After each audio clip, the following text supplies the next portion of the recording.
കേരള ശാസ്ത്ര സാഹിത്യ പരിഷത്ത് പ്രസിദ്ധീകരിച്ച പ്രൊഫസർ ടി.പി. കുഞ്ഞികൃഷ്ണൻ എഡിറ്റ് ചെയ്ത മാധവ് ഗാഡ്ഗിൽ ഓർമ്മ പുസ്തകം പരിസ്ഥിതിയും വികസനവും ഇന്ത്യൻ അനുഭവങ്ങൾ വടകരയിൽ പ്രകാശനം ചെയ്തു. അഡ്വക്കേറ്റ് ഇ.വി. ലിജീഷ് പുസ്തക പ്രകാശനം നിർവഹിച്ചു. Vadakara social forestry range forest officer Akhil Narayanan പുസ്തകം ഏറ്റുവാങ്ങി. ഈ പുസ്തകത്തിന്റെ കവറിൽ രേഖപ്പെടുത്തിയതുപോലെ ഒരു ഹിമഗിരി ശൃംഖം പോലെ ഉയർന്നു നിൽക്കുന്ന ഈ വലിയ മനുഷ്യന്റെ ഇടപെടലില്ലായിരുന്നുവെങ്കിൽ പരിസ്ഥിതി എന്ന ശാസ്ത്രശാഖയെ നമുക്ക് ഇത്ര ലളിതമായി ചർച്ച ചെയ്യാൻ കഴിയില്ലായിരുന്നു. അദ്ദേഹത്തിന്റെ ആത്മകഥ മലയാളത്തിലേക്ക് പരിഭാഷപ്പെടുത്തിയ വിനോദ് പയ്യട സാർ ഇവിടെ ഇരിക്കുന്നു. അതിൻ്റെ പുസ്തകത്തിൻ്റെ ആമുഖത്തിൽ വിനോദ് പയ്യട സാർ പറയുന്നൊരു വാചകമുണ്ട്. ഈ ആത്മകഥ കേവലമായ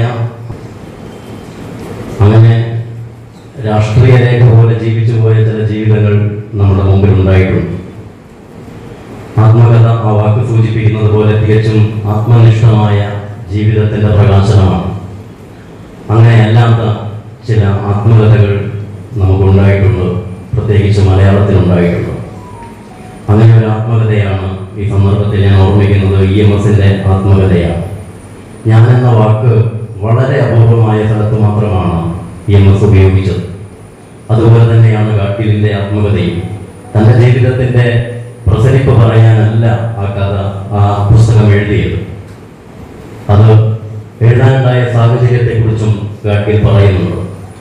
ഏറെ വിവാദം സൃഷ്ടിച്ച ഒരു റിപ്പോർട്ട്, ഈ രാജ്യത്തിന്റെ ഈ ഭൂമിയുടെ നിലനിൽപ്പ് തന്നെ ചോദ്യം ചെയ്യപ്പെടുന്ന തരത്തിലുള്ള ചില പ്രവർത്തനങ്ങൾ ഉണ്ടാകുമ്പോൾ അതിനെ മറികടക്കാൻ തയ്യാറാക്കിയ ഒരു റിപ്പോർട്ട് വേണ്ട വിധം ചർച്ച ചെയ്തില്ല എന്നൊരു ഫീലിംഗും അദ്ദേഹത്തിനുണ്ടാകുന്നു.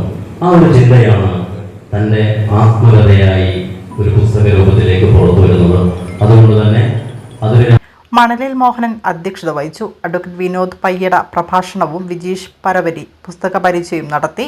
Ramachandra Guha, doctor MP Parameswaran, doctor Gurudev Nulkar, professor C Ravindranath തുടങ്ങിയവരുടെ 18 ലേഖനങ്ങൾ ഉൾപ്പെട്ടതാണ് ഈ പുസ്തകം. VK ചന്ദ്രൻ സ്വാഗതവും ശ്രീധരൻ കുനിയിൽ നന്ദിയും പറഞ്ഞു.